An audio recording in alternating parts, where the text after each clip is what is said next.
Hold your seat. When I go like this, you have to stop. When he rips the microphone out of your hand, you really have to stop. He has promised not to do that. He's got 5 minutes, and I'm going to start it when he starts talking. Thank you very much for the introduction. I'm also not going to use a microphone. I think you'll be able to hear me just fine without it. My name's Bill Redpath. I'm the Libertarian candidate for U.S. House of Representatives in the 10th Congressional District this year. I'm running against Frank Wolf, the Republican, and Jeff Barnett, the Democrat. I am following up. Basically, Jim Bacon went first today because I thought it was best to sort of set the table, so to speak, before I got up and spoke to specific policy proposals, but to have somebody speak about the problem first, and that's what Jim did. But actually, the problem may even be worse. His wife says he's overly gloomy, but I've actually heard worse than that. I recently read an article written by, or actually maybe it was an interview on the internet with Dr. Lawrence Kotlikoff. He's a professor of economics at Boston University.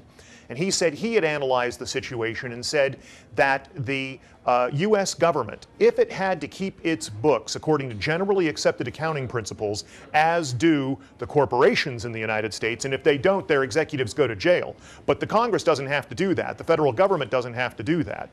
But he said that he basically did an estimate of today's present value of the future expenditures of the federal government, and subtracted from that the present value of the future receipts of the federal government. And the difference between those two numbers under current policies was $202 trillion. The present value of the future expenditures exceeded the present value of the future receipts of the federal government by $202 trillion. The current gross domestic product of the United States is approximately $15 trillion per year. So that number, $202 trillion, is over 13 times the current gross domestic product of the United States.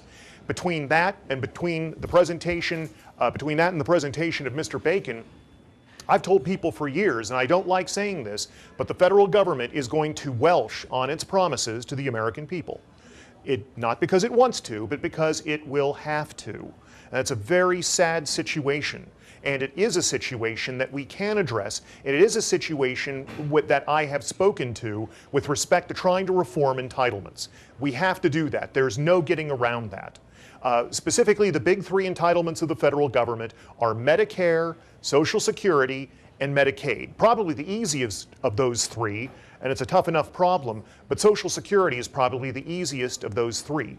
I support the Cato Institute's 6.2% plan for Social Security that would allow young people who want to get out of the Social Security system to set up personal accounts and have their Social Security contribution go into their personal accounts. Then the 6.2% contribution from employers would go to support today's Social Security recipients.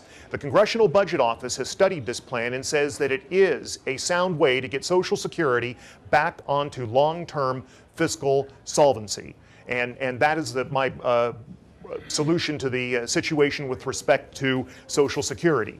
With respect to Medicare, I think that we need to use vouchers in the Medicare program to allow recipients to have vouchers that are something that they can maintain control of. They maintain control of expenditure of funds. People spend their own money more carefully than they spend other people's money.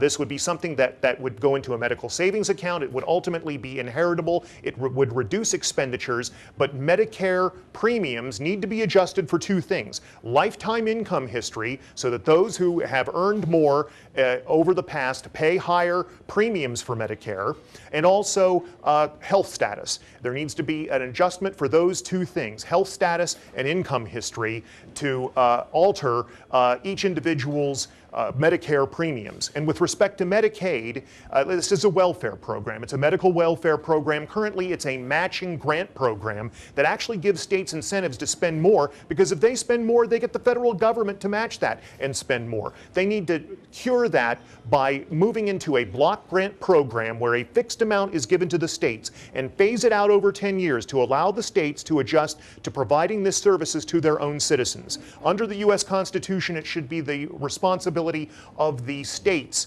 to address welfare issues, not the federal government, and Medicaid needs to be changed to a block grant program and phased out over a 10-year period. But beyond that, there need to be other spending cuts to the federal government, in my opinion.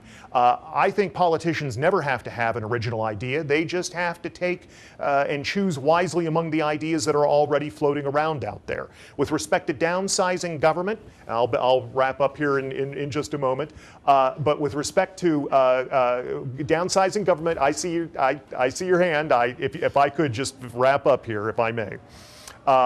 With respect to I would say go to downsizinggovernment.org from the Cato Institute, with only 6 departments that they address. $440-some billion of annual savings are identified on there. And I would also say that the problem is really simpler than that.